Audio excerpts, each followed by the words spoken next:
Avec 8000 euros, tu peux lancer une pâtisserie en Afrique depuis la diaspora.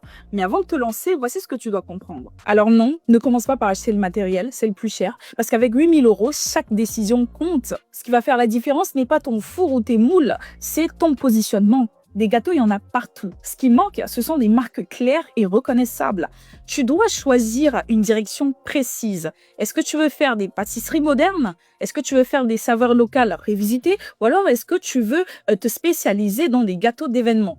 Ne fais pas un peu de tout. Ensuite, choisis un emplacement visible et accessible. Pas forcément le plus cher, mais dans un endroit où il y a du passage. Il faut savoir qu'une pâtisserie, ça vit avec des achats spontanés. Tu travailles ton image. La vitrine doit être soignée, produit bien présenté, packaging élégant. Un dessert s'offre. Donc si la boîte est belle, ta marque reste en mémoire. Alors garde une carte courte. Ça ne sert à rien de faire 10 000 produits.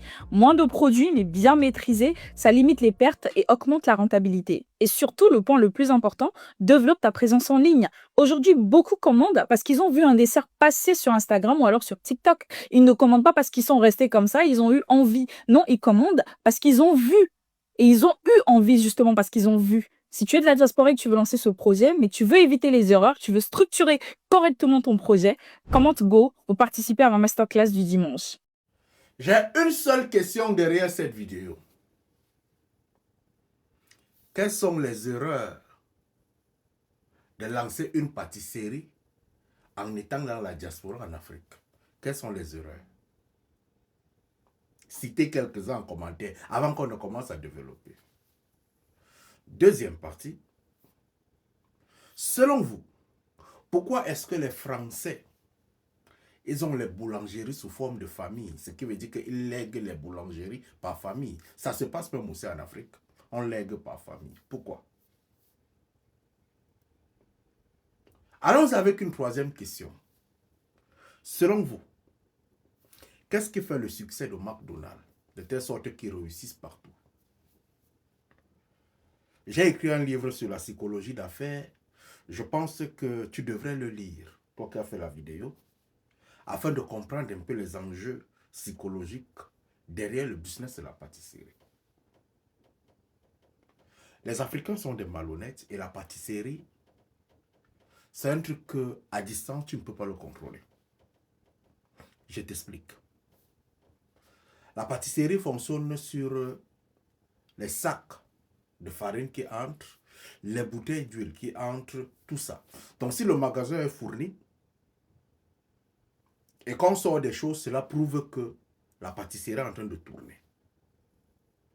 Mais si on n'est pas capable de contrôler le magasin, on est capable de remplacer les choses là-bas et on vend les produits.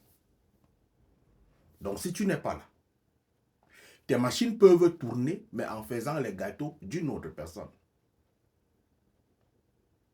C'est comme le bar, c'est comme les bars. Si le propriétaire n'est pas là, on peut vendre la bière, on remplace et tu viens trouver tes produits intacts. Mais c'est toi qui dois payer les factures. Ça, c'est le premier côté. Le deuxième côté, c'est un truc alimentaire qui a besoin d'un contrôle permanent. Ce qui veut dire que le directeur de ça, il est dans l'usine de production, il est en même temps au contrôle du comptoir. Si on s'amuse un petit instant là, vous partez en prison dans le business de la pâtisserie. Parce qu'il suffit de rater. 2 personnes se plaignent du mal de ventre, vous partez.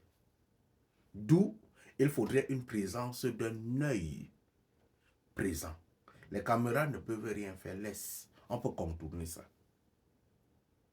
Ça, c'est le deuxième élément. Je crois que ça répond à la question pourquoi est-ce que les Français le font. Parce que le business de la nourriture, la plupart des temps, c'est un business de grande confiance. Pourquoi est-ce que McDonald's réussit? McDonald's n'est pas une zone où on fabrique. C'est une zone où on réchauffe la nourriture. Ce qui veut dire que ça vient en paquet. On connaît ce qu'on a envoyé et on réchauffe, on vous donne. C'est pour ça qu'on garde une recette. Donc si tu fabriques les gâteaux et que tu es le seul qui a la formule, tu auras les employés. Mais la formule de fabrication, tu es le seul. D'où il faut conserver ça en famille. C'est facile à réaliser, hein? Mon père a eu la pâtisserie. Je connais de quoi il parle. C'est facile. Dans les bouches comme ça.